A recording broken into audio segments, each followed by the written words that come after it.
Welcome to the Slop Farm. Enjoy the video. In this video, I will show how to set up your Karcher K2 pressure washer.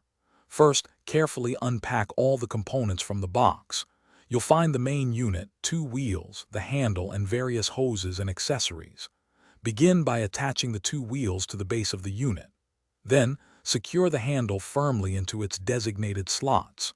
Finally, connect the high-pressure hose to the machine's outlet, ensuring a tight, secure fit. This foundational assembly is crucial for safe operation. Next, let's connect the water and power. Take your garden hose and securely attach it to the water inlet on the Karcher K2. Make sure the connection is snug to prevent leaks. Once connected, turn on your water supply fully. Then, plug the pressure washer's power cord into a grounded electrical outlet. It's best to plug directly into the wall, but if an extension cord is necessary, use a heavy-duty, outdoor-rated one to ensure safety and proper power delivery.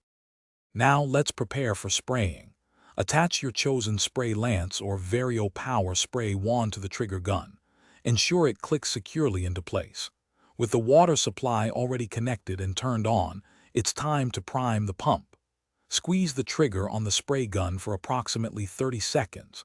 This action purges any air from the system.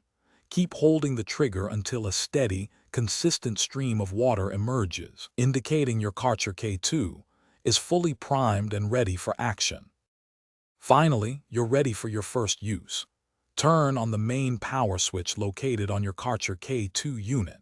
Before tackling your main cleaning task, always test the spray pattern and pressure on a small, inconspicuous area.